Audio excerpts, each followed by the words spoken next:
नमस्कार। मैं डॉक्टर ईतू सिंह आपका अपने चैनल अर्थात में स्वागत करती हूँ। आज हम पढ़ेंगे सर्वेश्वर दयाल सक्सेना द्वारा लिखित कविता मेघ आए।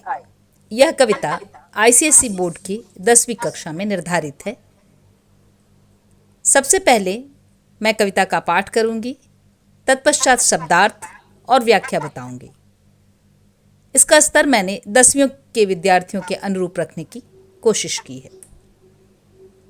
तो शुरू करते हैं। पहले कवि परिचय। यह कविता हिंदी के आधुनिक कवि सर्वेश्वर दयाल सक्सेना द्वारा रचित है। उनका जन्म 15 सितंबर 1927 और निधन 24 सितंबर 1983 को हुआ था। कवि की प्रमुख रचनाएं हैं काठ की घंटियां, बांस का पुल, गर्म हवाएं, एक सूनी नाव और कुआनो नदी। एक महत्वपूर्ण बात यह है कि सन 1983 में उन्हें खूंटियों पर टंगे लोक काव्य संग्रह के लिए साहित्य अकादमी पुरस्कार मिला था। आइए शुरू करते हैं कविता। मेघ आए। मेघ आए बड़े बन ठन के संवर के, आगे आगे नाचती गाती बयार चली, दरवाजे खिड़कियां खुलने लगी गली गली, पाहुन जो आए हों गांव में शहर के, मेघ आए बड़े बन ठन के संवर के। पेड़ झुक झांकने लगे गर्दन उचकाए, आंधी चली धूल भागी घाघरा उठाए, बाकी चितवन उठा नदी ठिठकी घूंघट सर के, मेघ आए बड़े बन ठन के संवर के। बूढ़े पीपल ने आगे बढ़कर जुहार की, बरस बाद सुधि लीन्ही बोली अकुलाई लता ओट हो किवार की, हर साया ताल लाया पानी परात भर के, मेघ आए बड़े बन ठन के संवर के। क्षितिज अटारी गहराई दामिनी दम की, क्षमा करो गांठ खुल गई अब भरम की, बांध टूटा झरझर मिलन के अश्रु ढर के, मेघ आए बड़े बन ठन के संवर के। इस कविता का संदर्भ पहले समझ लें। सर्वेश्वर दयाल सक्सेना ने इस कविता में प्रकृति का सुंदर चित्रण किया है। वर्षा ऋतु में बहु प्रतीक्षित, यानी जिसकी बड़ी लंबे समय से प्रतीक्षा की गई हो, मेघ जब छाते हैं तो सारा परिवेश ही बदल जाता है, हर जगह आनंद छा जाता है। कवि उसी आनंद का बयान करता है। यहाँ समस्त प्रकृति का मानवीकरण किया गया है। इस कविता में कवि ने मनुष्य की जो हरकतें हैं, उनका व्यवहार है, उन्हीं व्यवहार को वो प्रकृति पर लागू करके देखते हैं। या कहा जा सकता है कि मनुष्य की अपनी जो चिंता है, चेतना है, आनंद है, दुख है, उन सभी मनोभावों को वो प्रकृति के भीतर देखते हैं। हम पहले अनुच्छेद यानी पहले पैराग्राफ की व्याख्या करेंगे शब्दार्थ बताते हुए। मेघ आए बड़े बन ठन के संवर के, आगे आगे नाचती गाती बयार चली, दरवाजे खिड़कियां खुलने लगी गली गली, पाहुन आए हों जो गांव में शहर के, मेघ आए बड़े बन ठन के संवर के। मेघ का अर्थ है बादल, बन ठन के अर्थात होता है सज धज कर, संवर कर का अर्थ होता है खूब तैयार होकर, बयार का अर्थ है हवा, पाहुन का अर्थ है मेहमान या दामाद या जमाई। गांव में या भारत के उत्तर प्रदेश के गांव में अपने जो दामाद हैं यानी बेटी के पति को पाहुन भी कहते हैं और मेहमान भी कहते हैं। यहाँ पर कवि ने सावन के बादलों का सौंदर्य चित्रित करते हुए कहा है कि देखो तो ये मेघ बहुत बन ठन कर संवर कर आ गए हैं। आकाश में जब बादल छाने लगते हैं तो वो देखने में बहुत सुंदर लगते हैं। तो कवि कल्पना करता है कि मानो वो खूब सज धज कर आए हों। कवि उसे मनुष्य की तरह ही चित्रित करते हुए कहते हैं कि जैसे कोई मेहमान किसी के घर तैयार होकर जाता है, वैसे ही ये बादल आकाश पर सज संवर कर छा गए हैं।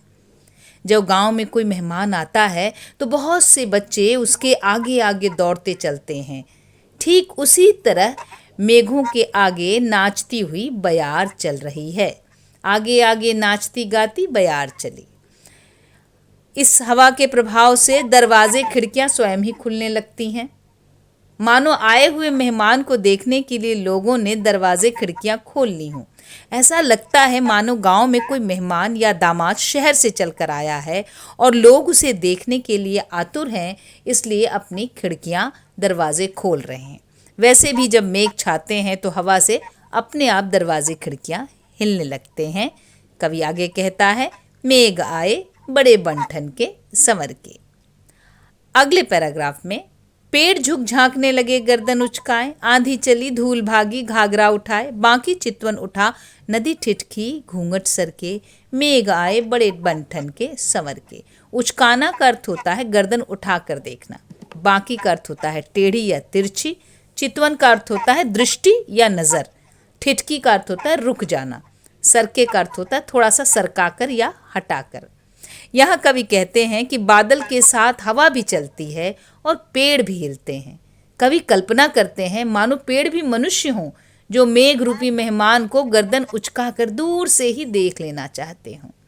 आगे कवि हवा के प्रभाव से उड़ती धूल की तुलना उन बच्चियों से करता है जो बाहरी मेहमान को देखकर अपना घाघरा उठाकर घर के भीतर की ओर भागती हैं।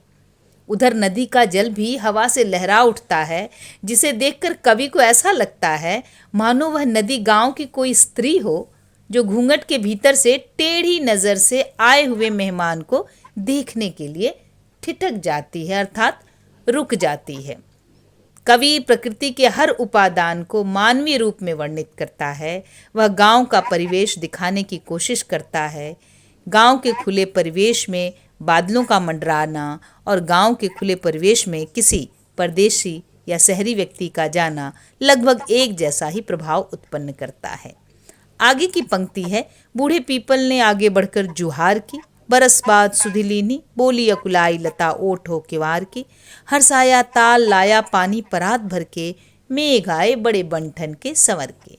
जुहार का अर्थ है झुककर स्वागत करना, सुधि का अर्थ है खबर लेना या याद करना, अकुलाई का अर्थ है बेचैन होना, लता का अर्थ है जिसको हम अंग्रेजी में क्रिपर्स कहते हैं, ओट का अर्थ है छिपकर अर्थात पीछे से, किवार का अर्थ है किवाड़ या दरवाज़ा, हरसाया का अर्थ है प्रसन्न, ताल का अर्थ है तालाब, परात एक बड़ा बर्तन होता है जिसका मुंह खुला हुआ होता है।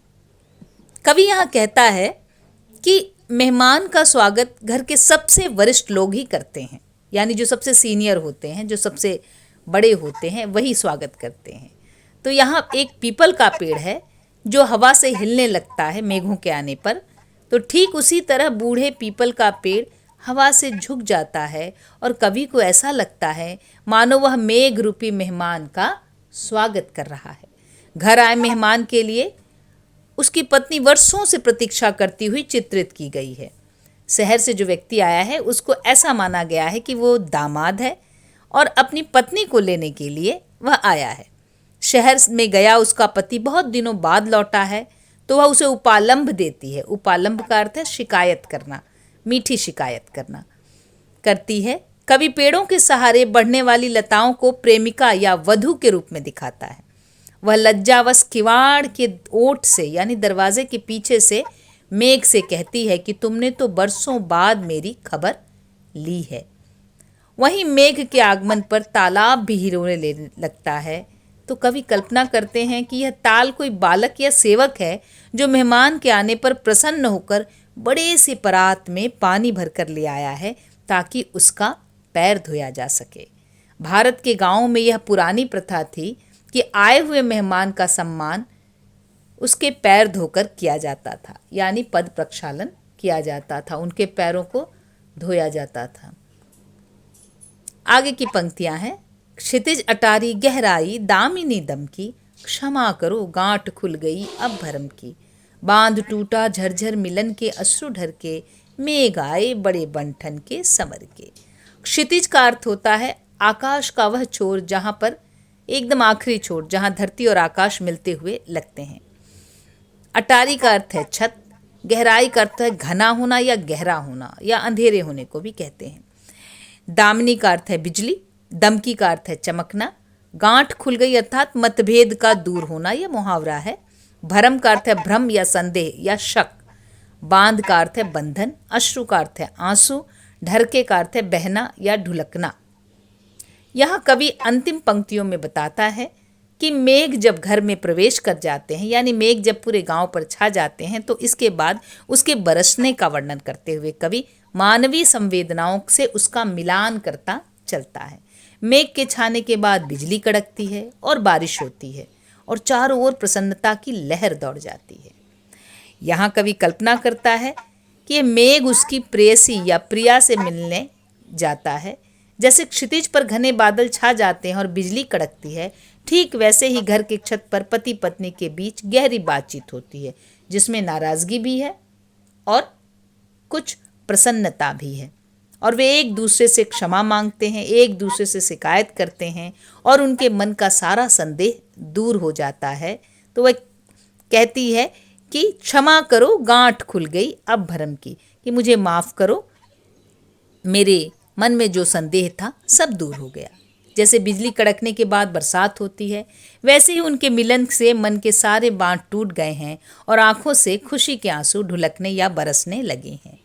इस तरह कवि ने मेघ के आने का ऐसा हृदय स्पर्शी वर्णन किया है कि मानो प्रकृति में भी मानवीय जीवन की छाया दिखने लगती है। यहाँ वर्षा ऋतु का बहुत ही मन भावन चित्रण किया गया है। कविता पढ़िए तो यह कविता प्रवाह में चलती है और हमारी मानवीय भावनाओं को अभिव्यक्त करती है। पूरी कविता में आप देखिएगा तो आपको चलने का, दौड़ने का, खुश होने का, भागने का, नाराज होने का, विविध प्रकार के मनोभावों का, शारीरिक अनुभवों का चित्रण यहाँ मिलता है। आइए अब अंत में कविता का सार सुन लेते हैं।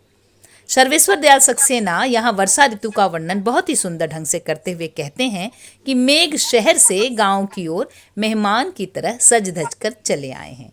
उनके आगे आगे बयार नाचती गाती चल रही है।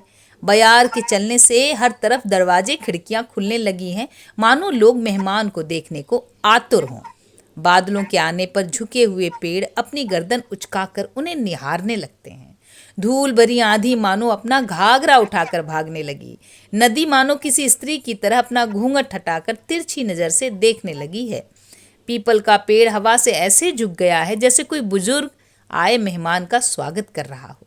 मेघ रूपी प्रिय को देखकर लता भी दरवाजे की ओट से निहारती हुई शिकायत करती है कि उसे बरसों से क्यों नहीं याद किया। तालाब भी प्रसन्न हो बादलों के चरण पखारने के लिए परात में जल भरकर ले आया। मेघों के आने पर क्षितिज पर बिजली कड़कती है, मानो नायक नायिका मिलकर आपस में शिकायत करते हैं और सारे गिले शिकवे दूर करके उनके आंखों से आंसू झरने लगते हैं और मेघ अंततः बरसकर अपनी यात्रा समाप्त करते हैं। तो इस तरह यह कविता का सार है, यहीं समाप्त होता है। धन्यवाद।